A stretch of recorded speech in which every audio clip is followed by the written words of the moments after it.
الحمد لله رب العالمين، نحمده ونستعينه ونؤمن به ونتوكل عليه، ونعوذ بالله من شرور أنفسنا ومن سيئات أعمالنا، من يهده الله فلا مضل له ومن يضلل فلن تجد له وليا مرشدا. اللهم صل على محمد وعلى آل محمد كما صليت على إبراهيم وعلى آل إبراهيم إنك حميد مجيد. اللهم بارك على محمد وعلى آل محمد كما باركت على إبراهيم وعلى آل إبراهيم إنك حميد مجيد. أما بعد فإن خير الحديث كتاب الله، وخير الهدي هدي محمد صلى الله عليه وسلم، وشر الأمور محدثاتها، وكل محدثة بدعة، وكل بدعة ضلالة، وكل ضلالة في النار. يا أيها الذين آمنوا اتقوا الله حق تقاته ولا تموتن إلا وأنتم مسلمون. സ്നേഹം നിറഞ്ഞ സത്യവിശ്വാസികളെ, വിശ്വാസിനികളെ, ലോകരക്ഷിതാവും പ്രപഞ്ചങ്ങളുടെ പരിപാലകനുമായ അല്ലാഹുവിന്റെ ആജ്ഞകളും നിർദ്ദേശങ്ങളും ജീവിതത്തിന്റെ എല്ലാ മേഖലകളിലും പാലിക്കണമെന്ന് ഉണർത്തുകയാണ്, ഓർമ്മപ്പെടുത്തുകയാണ്. റഹ്മാനായ റബ്ബ് നമ്മുടെ ഈ കൂടിച്ചേരൽ ഉഖ്റവിയായ ലോകത്ത് അവർ നന്മകൾ ലഭിക്കുന്ന അമലുകളിൽ ഉൾപ്പെടുത്തി അനുഗ്രഹിക്കുമാറാകട്ടെ. പ്രിയപ്പെട്ട സത്യവിശ്വാസികളെ, മനുഷ്യൻ ഇഹലോക ജീവിതത്തിൽ അമിതമായ പ്രാധാന്യം നൽകുകയും പരലോകത്തെ ആ ഒരു ജീവിതത്തെ അവഗണിക്കുകയും ചെയ്യുന്നു എന്ന കാര്യം അതൊരു യാഥാർത്ഥ്യമാണ്. അല്ലാഹു സുബ്ഹാനഹു തആല അങ്ങനത്തെ ഒരു സ്വഭാവം നമുക്ക് ഉണ്ടാവരുത് എന്നുള്ള നിലക്ക് നമ്മുടെ മാർഗദർശന ഗ്രന്ഥമായ വിശുദ്ധ ഖുർആനിൽ അടിക്കടി അതുമായി ബന്ധപ്പെട്ട ഉണർത്തലുകൾ നടത്തിയത് നമുക്ക് കാണാൻ കഴിയും. കല്ലാ ബൽ തുഹിബ്ബൂനൽ ആജില, അവർ ക്ഷണികമായതിനെ അവർ ഇഷ്ടപ്പെടുന്നു, അതായത് ദുനിയാവിനെ അവർ ഇഷ്ടപ്പെടുന്നു. വതദറൂനൽ ആഖിറ, പരലോക ജീവിതത്തെ അവർ വിട്ടേക്കുകയും ചെയ്യുന്നു.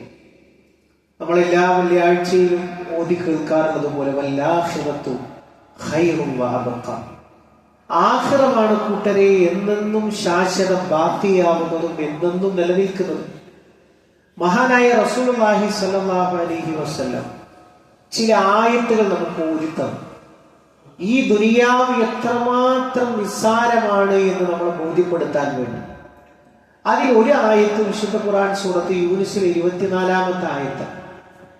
അതിൽ അല്ലാഹു പറഞ്ഞു വരുന്നത്, ദുനിയാവ് എന്ന് പറഞ്ഞാൽ ചെടികൾ മുളച്ചു കൊണ്ടുന്നത് പോലെ. വെള്ളം കിട്ടുമ്പോൾ നമ്മൾ കണ്ടിട്ടില്ല, ചെടികൾ ഇങ്ങനെ മുളച്ചു കൊണ്ടും മഴക്കാലത്തൊക്കെ വലിയ കാടായ സ്ഥലങ്ങൾ നമുക്ക് കാണാൻ കഴിയും. അതെങ്ങനെ പൊങ്ങി പച്ചപ്പായി ഇങ്ങനെ എല്ലാവരെയും അത്ഭുതപ്പെടുത്തുന്ന രൂപത്തിൽ അതിങ്ങനെ നിൽക്കും. അപ്പൊ ആരെങ്കിലും കരുതുമോ ഇത് ശാശ്വതമായിട്ട് ഇവിടെ ഉണ്ടാവും എന്നുള്ളത്? ബുദ്ധിയുള്ള ഒരാളും കരുതുകയില്ല. പിന്നെയോ അതിന്റെ വെള്ളം നിലച്ചാൽ അതിന്റെ ഒരു കാലയളവ് കഴിഞ്ഞാൽ അത് വൈക്കോൽ തുരുമ്പായി ഇങ്ങനെ വാടി മഞ്ഞനിറം ബാധിച്ച് അതങ്ങനെ മണ്ണോട് ചേരുന്നതാണ് പതിവ്.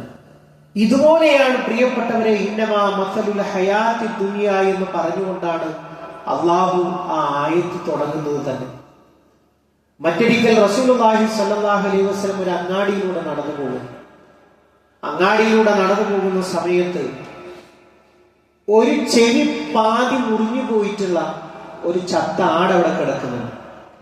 ആ പ്രവാചകൻ സ്വല്ലല്ലാഹു അലൈഹി വസല്ലമ ചോദിക്കുകയാണ്, നിങ്ങൾക്ക് ഒരു ദിർഹമിന് ഞാനിത് വിറ്റാൽ നിങ്ങൾ ആരെങ്കിലും ഇത് വാങ്ങാൻ തയ്യാറാകുമോ?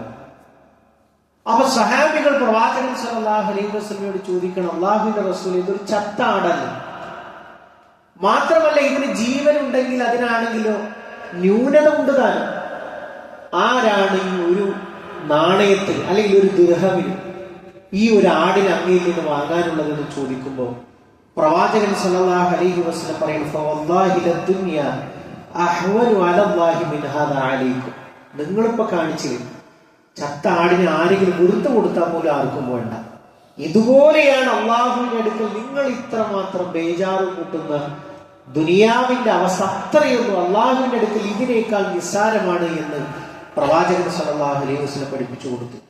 മറ്റൊരു ഉപമ ഹദീസിൽ നമുക്ക് കാണാം, മദ്ദുനിയ ഫിൽ ആഖിറതി ഇല്ലാ കമാഇൻ യജഅലു അഹദുകും ഇസ്ബഅഹു ഫിൽ യമീൻ. ഒരാൾ സമുദ്രത്തിൽ പോയിട്ട് അയാളുടെ വിരലിങ്ങനെ മുക്കി നോക്കുന്നു. അപ്പൊ അതിങ്ങനെ ഉയർത്തിക്കഴിഞ്ഞാൽ എത്ര തുള്ളി വെള്ളം ഉണ്ടാകും? പരാവാരം പോലെ കിടക്കുന്ന സമുദ്രത്തിൽ ഇയാൾ അതിന്റെ കരയിൽ തീരത്ത് പോയി, സമുദ്ര തീരത്ത് പോയിട്ട് വിരല് മുക്കിയിട്ട് ഇങ്ങനെ ഉയർത്തി നോക്കുമ്പോൾ എത്ര തുള്ളിയാണ് ആ വിരൽ തുമ്പിൽ ഉണ്ടാവുക? ഇതുപോലെയാണ് പ്രിയപ്പെട്ടവരെ, അല്ലേ? ഇത്ര മാത്രമേ ഈ ദുനിയാവിൽ നിന്ന് നിങ്ങൾക്ക് കൊണ്ടുപോകാൻ കഴിയൂ. ഇത്രയേ ഉള്ളൂ ദുനിയാവ് അല്ലാഹുവിന്റെ അടുക്കൽ എന്നുള്ളത് വളരെ കൃത്യമായി വിശദീകരിച്ചു തരികയാണ്. മറ്റ് ഒരു ഉദാഹരണം നമ്മൾ എല്ലാവരും കേട്ടിട്ടുള്ളതാണ്. നാം റസൂലുള്ളാഹി സ്വല്ലല്ലാഹു അലൈഹി വസല്ലം അലാ ഹസീരി, ഈത്തപ്പനയിൽ നിന്ന് വൃത്തിയിട്ട പട്ടയിൽ പ്രവാചകൻ സല്ലല്ലാഹു അലൈഹി വസല്ലമ കിടന്ന സമയത്ത് അല്ലാഹുവിന്റെ റസൂൽ സല്ലല്ലാഹു അലൈഹി വസല്ലമയുടെ ആ വെളുത്ത പ്രതലത്തിൽ മുതുകിൽ എന്ത് ചെയ്തു? ഈ പട്ടയുടെ പാടുകൾ. അപ്പൊ നമുക്കറിയാലോ, കിസ്റാ കൈസർ രാജാക്കന്മാര് മിനുമിനുത്ത മിനുസമുള്ള മെത്തയിലാണ് അവർ കിടക്കുന്നത്, ഇരിക്കുന്നത്.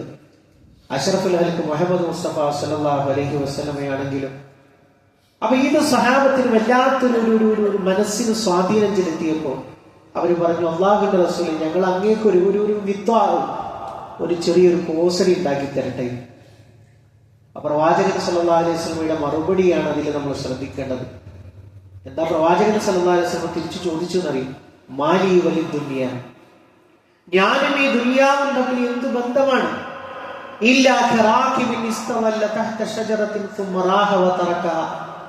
ഒരാൾ വഴിമധ്യേ വാഹനം ഓടിച്ചു പോകുമ്പോ, നടന്നു പോകുമ്പോ വല്ലാതെ ഉഷ്ണിച്ചപ്പോ ഒരു മരത്തിന്റെ തണലിൽ കയറി ഒരാൾ അല്പനേരം നിന്നു. ക്ഷീണമൊക്കെ മാറി അയാൾ ആ സ്ഥാനം ഉപേക്ഷിച്ച് യാത്ര തുടരുകയും ചെയ്തു. ഇതുപോലെയല്ലയോ ഞാനും ദുനിയാവും തമ്മിലുള്ള ബന്ധം എന്ന് പറയുമ്പോൾ പ്രിയപ്പെട്ട മുഅ്മിനീങ്ങളെ ഒന്ന് ആലോചിച്ചു നോക്കൂ. എത്രമാത്രം നമ്മൾ ടെൻഷൻ അടിക്കുന്നു, വേദന അനുഭവിക്കുന്നു, പ്രയാസങ്ങൾ, ആശങ്കകൾ. നമ്മളെ സംബന്ധിച്ചിടത്തോളം ഭാവിയെ കുറിച്ചുള്ള നമ്മളുടെ ആശങ്കകളെ കുറിച്ച് നമ്മളൊന്ന് ആലോചിക്കേണ്ടതാണ്. അല്ലാഹു സുബ്ഹാനഹു വ തആല പറയുന്ന ഒരു കാര്യം എന്ന് പറയുന്നത്, കുല്ലു നഫ്സിൻ ദായിഖത്തുൽ മൗത്ത് വ ഇന്നമാ തുവഫൗന ഉജൂറകും യൗമൽ ഖിയാമ. എല്ലാ നഫ്സും മരണം ആസ്വദിക്കുക തന്നെ ചെയ്യും.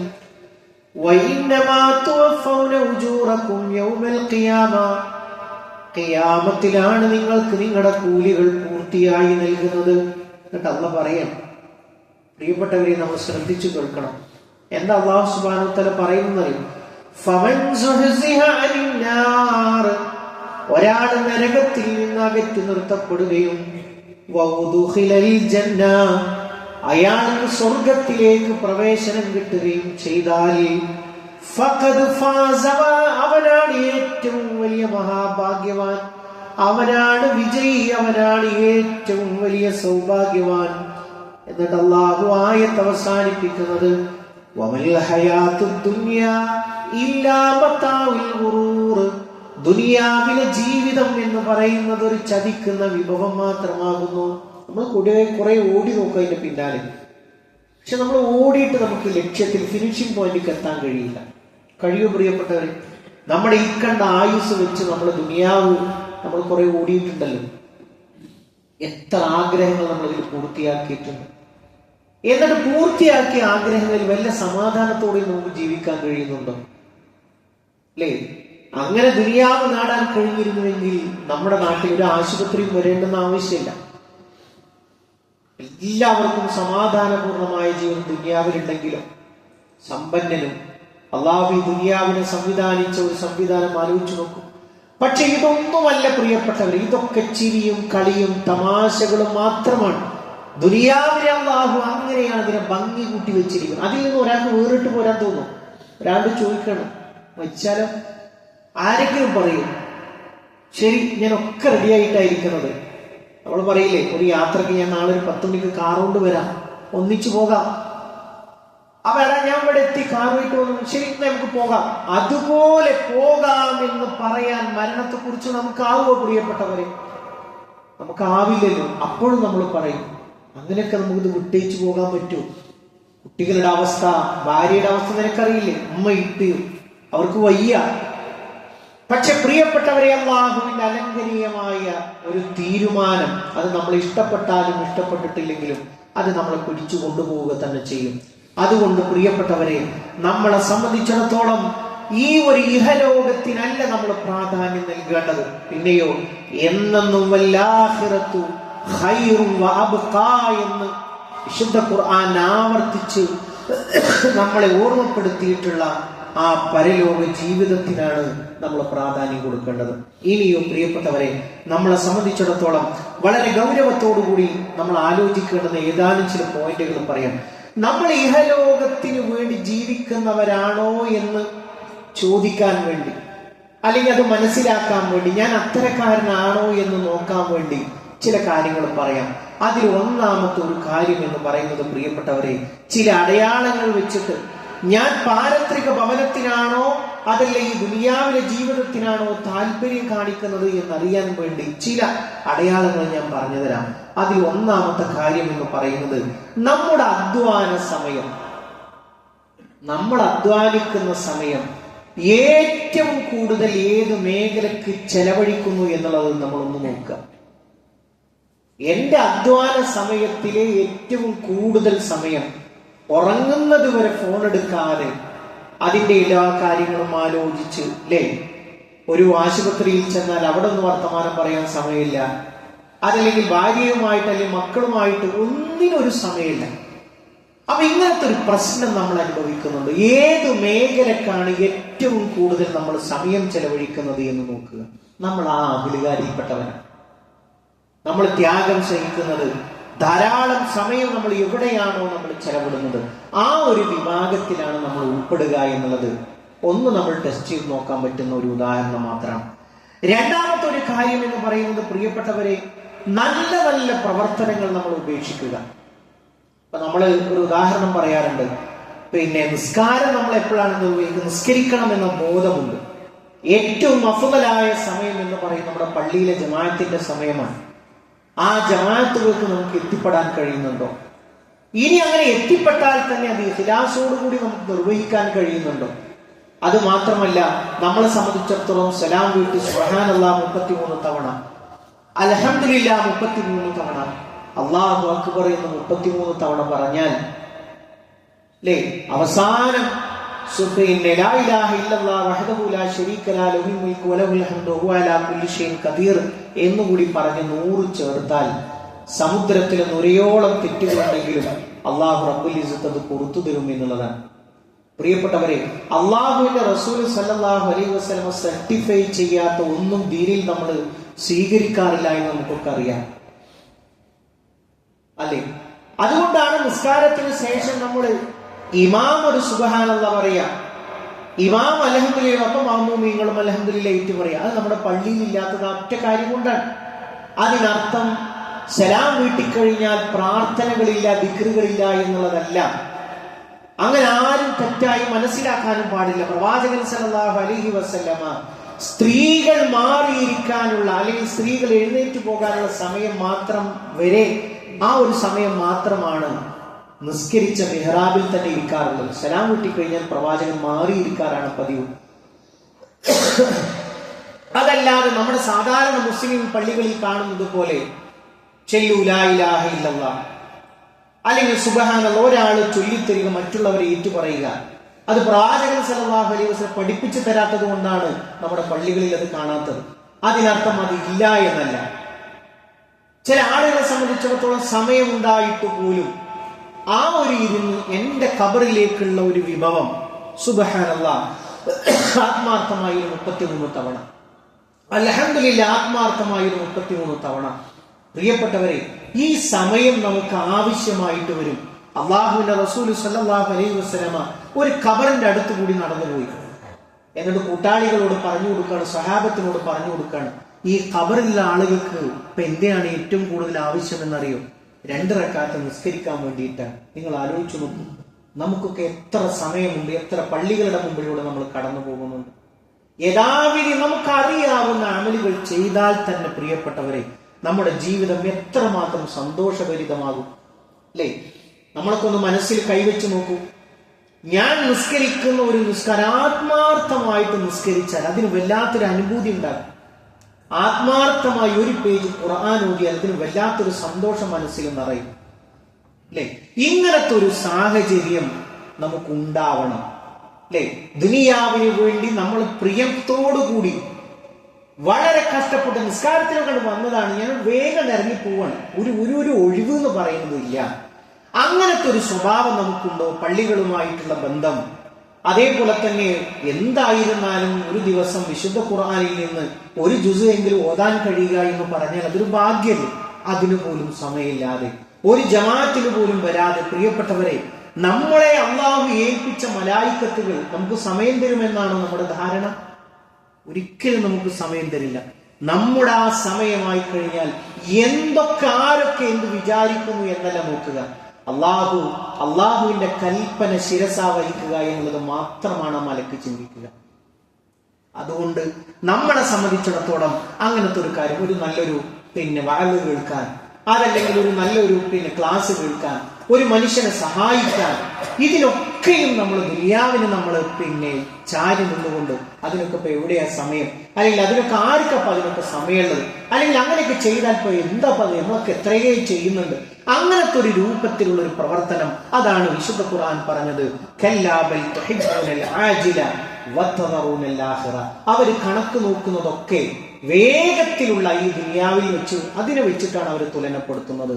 എന്നാലോ ആഖിറ ലോകത്തെ അവർ വിട്ടുപിരിയുകയും ചെയ്യുന്നു, അതിനെ ഉപേക്ഷിക്കുകയും ചെയ്യുന്നു എന്നാണ് അല്ലാഹു സുബ്ഹാനഹു തആല പറയുന്നത്. റഹ്മാനായ റബ്ബ് ഇരു ലോകത്തും വിജയം വരിക്കുന്ന മുഅ്മിനീങ്ങളിൽ മുത്തഖീങ്ങളിൽ നമ്മളെ എല്ലാവരെയും ഉൾപ്പെടുത്തി അനുഗ്രഹിക്കുമാറാകട്ടെ.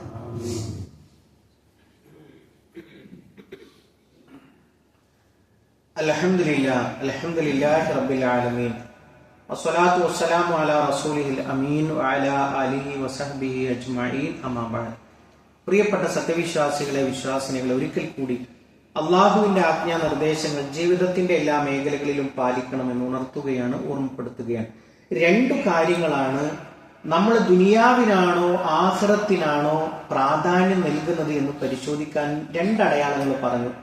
ഒന്നാമത്തെ അടയാളം എന്ന് പറയുന്നത് നമ്മളുടെ അധ്വാന സമയം ഏത് മേഖലയിലാണ് കൂടുതൽ നമ്മൾ ചെലവഴിക്കുന്നത്. രണ്ടാമത്തെ ഒരു കാര്യം, ദുനിയാവിനെ വിചാരിച്ചുകൊണ്ട് നല്ല നല്ല ഇബാദത്തുകൾ നമ്മൾ ഉപേക്ഷിക്കുന്നുണ്ടോ എന്നുള്ള ഒരു അടയാളമാണ് നമ്മൾ രണ്ടാമതായിട്ട് പറഞ്ഞത്. മൂന്നാമത്തെ ഒരു കാര്യം എന്ന് പറയുന്നത്, പ്രിയപ്പെട്ടവരെ, തെറ്റുകൾ ഉപേക്ഷിക്കാൻ നമുക്ക് കഴിയുന്നുണ്ടോ എന്നുള്ളതാണ്.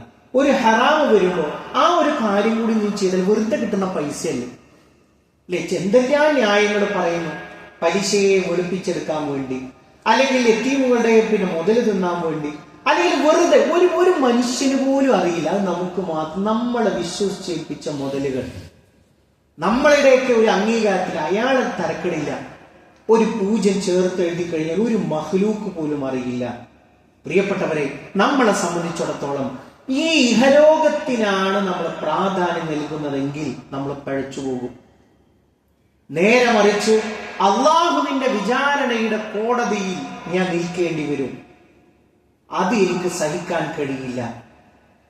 ആ ഒരു സഹനത്തിന്റെ ഒരു ചുവട് പിടിച്ചുകൊണ്ട് ജീവിതത്തെ ക്രമീകരിക്കാൻ നമുക്ക് സാധിക്കുന്നുണ്ടോ? വിശുദ്ധ ഖുർആൻ നമ്മളോട് പറഞ്ഞില്ലേ, ഫഅമ്മാമൻ തഗാ. അപ്പോൾ ഒരുത്തൻ, അവൻ ആരാ? ത്വഗാ എന്ന് പറഞ്ഞാൽ പരിധി ലംഘിച്ചവനാണ്. പിന്നെയോ വആസറൽ ഹയാത്ത ദുനിയ, ദുനിയാവിൽ അങ്ങോട്ട് ഇഴുകിച്ചേർന്നു. ലാഭനഷ്ടങ്ങളൊക്കെ അവിടെ തന്നെയാണ് കണക്ക് കൂട്ടുന്നത്.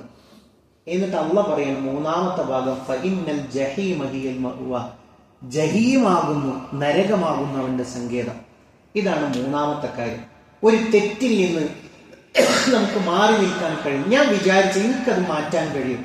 ഇങ്ങനത്തെ ഒരു കോൺഫിഡൻസ് ആണ് ഒരു വിശ്വാസിക്ക് ഉണ്ടാവേണ്ടത്. നാലാമത്തെ ഒരു കാര്യം എന്ന് പറയുന്നത്, പ്രിയപ്പെട്ടവരെ, അല്ലാഹു സുബ്ഹാനഹു തആല വളരെ കൃത്യമായി നമ്മളെ പഠിപ്പിച്ച ഒരു കാര്യമുണ്ട്. എന്ത്? ദീനിനെ നിസ്സാരമാക്കുക എന്ന് പറയുന്ന ഒരു സ്വഭാവം ദുനിയാവിനോട് ഇഴുകിച്ചേർന്ന് ജീവിക്കുന്ന ആളുകളിൽ നമുക്ക് കാണാൻ കഴിയും. ഇപ്പൊ വളർന്നു വരുന്ന സഹോദരിമാർ അവർ ദുനിയാവിന്റെ പല വിഷയങ്ങളിലുമായിട്ട് ഇടപെടുമ്പോൾ അള്ളാഹുവിന് ഏറ്റവും ഇഷ്ടപ്പെട്ട തഖ്വയുടെ വസ്ത്രം ഉപേക്ഷിക്കുന്ന ആളുകൾ. പ്രിയപ്പെട്ടവരെ ഒന്ന് ആലോചിച്ചു നോക്കും, നമ്മുടെ ഉമ്മത്ത് നടത്തുന്ന കല്യാണ വേളകൾ, അവിടുത്തെ കോപ്രായിത്തരങ്ങൾ, അവിടുത്തെ കാട്ടിക്കൂട്ടലുകൾ, അല്ലേ? അള്ളാഹു ഒരു അദാബ് ഇറക്കുകയാണെങ്കിൽ അത് ഈ കല്യാണ വീട്ടിൽ ഇറക്കുമെന്ന് പങ്കെടുത്ത ആളുകൾ തന്നെ അതിനുശേഷം പറയുന്ന സാഹചര്യത്തിൽ വരെ ആളുകളെ കൊണ്ട് ഇത്തരത്തിലൊക്കെ പറയിപ്പിക്കുന്ന രൂപത്തിലേക്ക് കാട്ടിക്കൂട്ടുന്ന ആളുകൾ. അതെന്താണ്? ഇതന്നെയുള്ളൂ. ഇവിടെ തൊക്കെ ഇനിയിപ്പോ ചെയ്തിട്ടില്ല, ഇനി ഇത് എപ്പോഴാ ചെയ്യാം? ജീവിതം ഒന്നല്ലേ ഉള്ളൂ. നമുക്ക് ഒരിക്കലും പറയാൻ പാടില്ലാത്തതുള്ളൂ, നമുക്ക് ജീവിതം ഒന്നല്ല ഉള്ളത്. ഇതൊരു കൃഷിസ്ഥലം മാത്രമാണ്.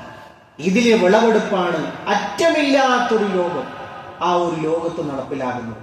പിന്നെ നമുക്ക് എങ്ങനെ പറയാൻ കഴിയും ഇപ്പോഴല്ലേ അടിച്ചു പൊളിക്കേണ്ടത്, ഇനി എപ്പോഴാ നമുക്ക് ഇതിനൊക്കെ കഴിയും? ഒന്നുകൂടെ നമ്മൾ കണ്ണിന്റെ, അല്ലെങ്കിൽ നിങ്ങൾ അങ്ങോട്ട് വരണ്ട. ഭാര്യ അപ്പൊ നമ്മളോട് ഒരു മസ്ലഹത്തിന്റെ വശം, നിങ്ങൾ എന്തിനാ നിങ്ങളെ നിസ്കാരം അപ്പൊ നിങ്ങൾക്ക് ജമാഅത്തിന്റെ സമയമാവൂലേ, അല്ലെ നിങ്ങൾ ആ കല്യാണത്തിന് വരണ്ട, പോണൂര് പോയിക്കോട്ടെ. അതല്ല പ്രിയപ്പെട്ടവരെ, നമ്മളെ സംബന്ധിച്ചിടത്തോളം അത് നമുക്കൊരു നിലപാടുണ്ട്. ആ നിലപാടിൽ നമുക്ക് ഉറച്ചു നിൽക്കാൻ കഴിയണമെന്ന്. ദീനിനെ പുച്ഛിക്കുന്നവർ അത് നമ്മുടെ കുടുംബത്തിൽ ഉണ്ടാകാൻ പാടില്ല, അവരോടൊപ്പം നമ്മൾ ചേരാനും പാടില്ല. ഈ ഒരു സമീപനം പ്രിയപ്പെട്ടവരെ നമുക്കുണ്ടാവണം. അല്ല ഇവരൊക്കെ എത്ര നിസ്കരിച്ചിട്ടാ സാധാരണ നമ്മുടെയൊക്കെ നാട് വർത്തമാനങ്ങളിൽ കേൾക്കുന്നതാണ്. അങ്ങനെയൊന്നും വർത്തമാനം പറയുന്ന ആളുകളോട് നമ്മൾ ഒരിക്കലും ഒരു ആത്മാർത്ഥ ബന്ധം തന്നെ സ്ഥാപിക്കും. കാരണം എന്താ? ആ സ്വഭാവം നമ്മളിലേക്ക് കൂടി കടന്നു വരും. ദീനിനെ പുച്ഛിക്കുക, അതിന്റെ നിയമങ്ങളെ കളവാക്കുക, അതൊക്കെ എന്താ ഈ ദുനിയാവിനോട് ആണ്ടിറങ്ങി പോകുമ്പോൾ സംഭവിക്കുന്നത്. കാരണം എന്താ വെച്ചാൽ പിശാചവൻ വലിച്ചു കൊണ്ടുപോവാണ്. അപ്പോഴോ അവനെ കൊണ്ട് കോരി വലിക്കാൻ പറ്റുന്ന ഒരാളെ കൂടി ആ ടീമിലേക്ക് കൊണ്ടുപോകാനുള്ള ഒരു ശ്രമം മാത്രമാണ്. അതുകൊണ്ട് പ്രിയപ്പെട്ടവരെ, ദുനിയാവിനെ അള്ളാഹു നിങ്ങൾ ആരും മോഹിക്കേണ്ടതില്ല, വിചാരിക്കേണ്ടതില്ല. ദുനിയാവ് എന്ന് പറഞ്ഞാൽ നമുക്ക് അങ്ങനെ മാറ്റി നിർത്താൻ കഴിയുന്ന ഒന്നാണ് എന്നുള്ളത് അല്ല. പിന്നെയോ നമ്മളെയൊക്കെ വഞ്ചിക്കാൻ ഇവിടെയൊക്കെ പിന്നെ ദുനിയാവിനെ കുറിച്ച് പറയുമ്പോഴും അള്ളാഹ് പ്രയോഗിച്ചൊരു പ്രയോഗമുണ്ട്, അമൽ ഹയാത്ത് ദുനിയ ഇല്ലാ മത്താഉൽ ഗുറൂർ. ദുനിയാവിലെ ജീവിതം എന്ന് അതൊരു ചതിക്കുന്ന വിഭവമാണ്. ആ ചതിയിൽ നമ്മൾ പെടാൻ പാടില്ല. ഇതിനർത്ഥം ദുനിയാവിൽ നിന്നൊക്കെ മാറി നിന്നുകൊണ്ട് മക്കളുമില്ല, കുടുംബമില്ല, അതൊന്നുമല്ല ഈ പറഞ്ഞതിന്റെ അർത്ഥം. പിന്നെയോ എല്ലാത്തിൽ നിന്നും നമുക്കൊരു ഓഹരിയുണ്ട്, ഒരു ഭാഗമുണ്ട്. ആ ഭാഗം സ്വീകരിച്ചു കഴിഞ്ഞാൽ നമുക്കതിൽ നിന്ന് മാറി നിൽക്കാൻ കഴിയണം എന്നുള്ളതാണ് ഈ പറഞ്ഞതിന്റെ ചുരുക്കം. റഹ്മാനായ റബ്ബ് ഈ ലോകത്തും വിജയം വരിക്കുന്ന മുത്തഖീങ്ങളിൽ മുഅ്മിനീങ്ങളിൽ നമ്മളെ എല്ലാവരെയും ഉൾപ്പെടുത്തി അനുഗ്രഹിക്കുമാറാകട്ടെ. ഇതേപോലെ അവന്റെ ജന്നാത്തുൽ ഫിർദൗസിൽ ഒരുമിച്ചിരിക്കാനുള്ള ഭാഗ്യം നൽകി അള്ളാഹു നമ്മളെ എല്ലാവരെയും അനുഗ്രഹിക്കുമാറാകട്ടെ. അള്ളാഹുവെ, ഞങ്ങളുടെ കൂട്ടത്തിലെ രോഗങ്ങളെ കൊണ്ട്, മാറാവേദനകളെ കൊണ്ട് കഷ്ടപ്പെടുന്ന ആളുകൾക്ക് ശിഫാഉൻ ആജിൽ നീ പ്രദാനം ചെയ്യണമേ റഹ്മാനെ. അള്ളാഹുവെ, ഞങ്ങളുടെ കുടുംബ ജീവിതത്തിൽ സന്തോഷത്തെ നീ പ്രദാനം ചെയ്യണമേ റഹ്മാനെ. അള്ളാഹുവെ, സ്വാലിഹായ മക്കളെ ഞങ്ങൾക്ക് നീ പ്രദാനം ചെയ്യണമേ റഹ്മാനെ. അള്ളാഹുവെ, ഞങ്ങളുടെ ഇണകളിൽ കൺകുളിർമയെ നീ പ്രദാനം ചെയ്യണമേ റഹ്മാനെ. അള്ളാഹുവെ, ഞങ്ങളുടെ മാതാപിതാക്കൾക്ക് നീ പുറത്തു കൊടുക്കണമേ റഹ്മാനെ. അല്ലാഹുമ്മ ഗ്ഫിർ ലിൽ മുഅ്മിനീന വൽ മുഅ്മിനാത്ത് വൽ മുസ്ലിമീന വൽ മുസ്ലിമാത്ത് അൽ അഹ്യാഇ മിൻഹും വൽ അംവാത്ത് ഇന്നക മുജീബുദ് ദഅവാതി യാ ഖാദിയൽ ഹജാത്ത്. അല്ലാഹുമ്മ അജിർനാ മിനൻ اللهم اجرنا من النار. اللهم ربنا تقبل منا انك انت السميع العليم وتب علينا انك انت التواب الرحيم. امين امين برحمتك يا ارحم الراحمين. اللهم صل على